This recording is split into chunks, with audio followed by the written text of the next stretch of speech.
Sun Tzu said, "In the operations of war, where there are in the field 1,000 swift chariots, as many heavy chariots, and 100,000 mail-clad soldiers with provisions enough to carry them 1,000 li, he expenditure at home and the front, including entertainment of guests. Small items such as glue and paint and some spent on chariots and armor will reach the total of 1,000 ounces of silver per day. Such is the cost of raising an army of 100,000 men." When you engage in actual fighting, if victory is long in coming, the men's weapons will grow dull and their ardor will be damped. If you lay siege to a town, you will exhaust your strength. Again, if the campaign is protracted, the resources of the state will not be equal to the strain. Now, when your weapons are dulled, your ardor damped, your strength exhausted, and your treasure spent, other chieftains will spring up to take advantage of your extremity. Then no man, however wise, will be able to avert the consequences that must ensue. Thus, though we have heard of stupid haste in war, cleverness has never been seen associated with long delays. There is no instance of a country having benefited from prolonged warfare. It is only one who is thoroughly acquainted with the evils of war that can thoroughly understand the profitable way of carrying it on.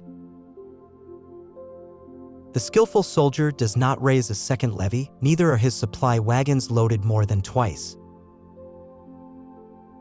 Bring war material with you from home, but forage on the enemy. Thus the army will have food enough for its needs.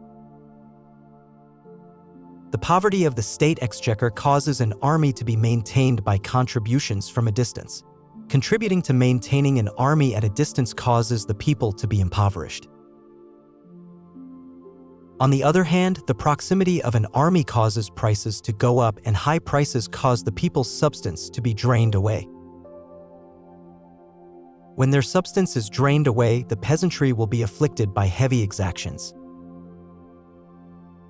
With this loss of substance and exhaustion of strength, the homes of the people will be stripped bare, and 3/10 of their incomes will be dissipated, while government expenses for broken chariots, worn-out horses, breastplates and helmets, bows and arrows, spears and shields, protective mantlets, draft oxen, and heavy wagons will amount to 4/10 of its total revenue. Hence a wise general makes a point of foraging on the enemy.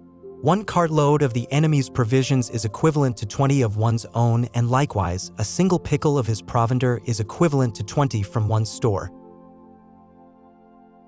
Now to kill the enemy, our men must be roused to anger. That there may be an advantage from defeating the enemy, they must have their rewards. Therefore, in chariot fighting, when 10 or more chariots have been taken, those should be rewarded who took the first. Our flags should be substituted for those of the enemy, and the chariots mingled and used in conjunction with ours. The captured soldiers should be kindly treated and kept. This is called using the conquered foe to augment one's strength. In war, then, let your great object be victory, not lengthy campaigns. Thus it may be known that the leader of armies is the arbiter of the people's fate, the man on whom it depends whether the nation shall be in peace or peril.